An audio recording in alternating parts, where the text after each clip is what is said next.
Me, me, me, me, me, me, me, me. I'm limbering up for Campbell Corner. Hi, Charlotte. Hello. Hi. Welcome back to Pioneer here in East Grand Forks at Northland. Have you noticed the hallways are just chock full of people? Oh, I actually had to pay attention as to not run into people. Yeah. And I had a few hellos and good Really? mornings. How about that? They're happy to be here. I'm glad they are. We're happy they're here, too. Yes, it's fall semester time. It began on Monday. For area schools in Minnesota, it begins after Labor Day, correct? I believe that's right. Mm-hmm. September 5th. In North Dakota, next Monday. Boo-hoo. And what else is going on? Oh, the weather is not too bad. Not too bad today. Not too snowy or windy, yeah. Anyway, let's get to our hot topics of the day, this 23rd day of August. Number one, we just talked about it, back-to-school prep. What does that mean? Well, they're excited to be here. Your students have already done a lot of the prep work to get here. True. They have their classes lined up, their pencils, their papers, which I think some of them still use pencil and paper. I know I do. I did. But the other thing they need to remember to do is to get their library card and not forget that, you know, there might be a chance you would want to read something other than a textbook. I know it's really hard when you're in school. Yeah. But it's like your brain is exercising all the time when you're in school. And you have to have a day of rest. So it's a good plan. So parents for younger children need to help them come in and get it or update the adult cards, which is great. Bring them into the library for the older students and say, this is where you can go after school. You could work here until mom and dad are done with work. Or if they're already on their own and they're at Northland, they need to go find where that public library is because they may not have originated here in East Grand Forks. That's a very good point. We have lots of folks who are not from East Grand Forks. That's right.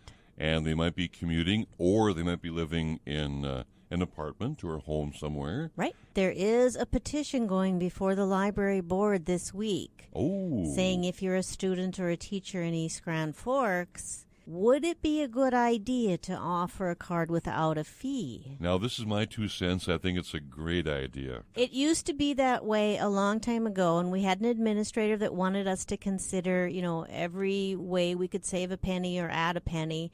And so we've been doing the fee outside the city limits, even if you work here. Right. Even if you're a student who crosses the border maybe to come to school here or comes in from out of town. So it's something that's being considered by the library board. If you have input for them, please give it to them or send it to me and I will take it to the meeting. School time is here once again.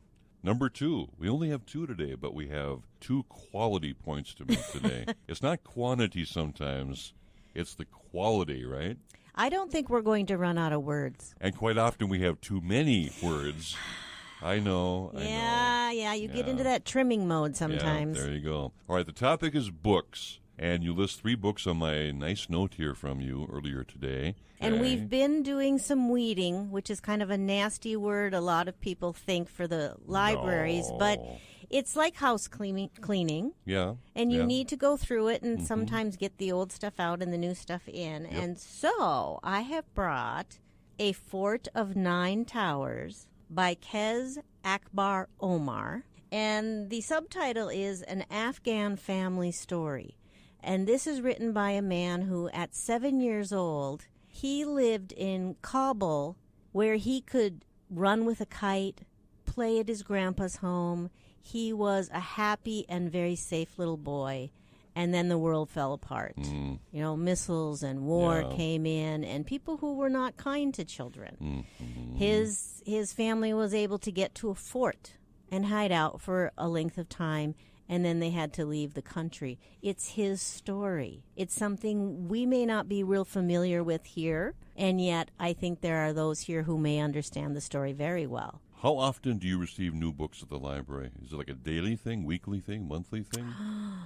Oh, that's a very good question. Well, thank you. There are days when we have 5 boxes of books that come in. Really? And then there might be a day or two that we don't get any, but almost every day we get something new. So how are these books brought in? Are they researched and ordered by you? Are they donated? How does that work? Oh, well, if we include the donated books, yeah, we could easily say every single day. Okay. But the books that we order new do go through a process. A lot of them can be recommended by patrons, so we keep tabs of all of that. My staff recommends books. I read reviews, and after all of that process, then I go through those and decide which matches the needs of our community, which we can afford, which are available, which are in a format that are best used by our patrons. And at that point, then we find out if someone who provides books for us can actually get them to us. Okay. And at that point, then we order them. So it's not a real simple, I want this book, can't you have it for me tomorrow? So there is a budget for new books. Oh, yes, there's a budget. There's Okay, there's a cap. I tend to watch it pretty closely, but it hangs out there right in front of us. All right. Book 2, it's called The Long Run. Now, that sounds very interesting. Let me guess, The Long Run. That would be about a long-distance runner in Montana. No? Well, you have it partially right. Montana. No. No. Long-distance runner. A long-distance runner. How about that? But it's not just about the running. That is more of what she used to help her through the grief of losing both her parents when she was 23. Oh. And of course, at 23, she still needed her parents, and she made some maybe not excellent choices on how to grieve and how to put her life together. But then she started to run. And her father had been an endurance athlete, and she realized how she could heal through that process, reckoning with loss through action by literally or not putting one foot in front of the other. Amen to that one. Number 3, I love this title. I adhere to this title. This was my mantra when I was about 4. Dirt is good. I think everyone at the library heard me cheer when I came across this book. I like and that I title. read the review and thought, it's about time. Yeah, Dirt is good. I agree completely. And that's by Jack Gilbert and Rob Knight. Obviously, there's advocacy for dirt in this book. Yes, Is that right? And there's a wonderful picture on the front of it, which it could be an adult's 2 hands, or it could be the hands of a child. Oh, sure. But they look like they've just kneaded and put together a wonderful mud pie.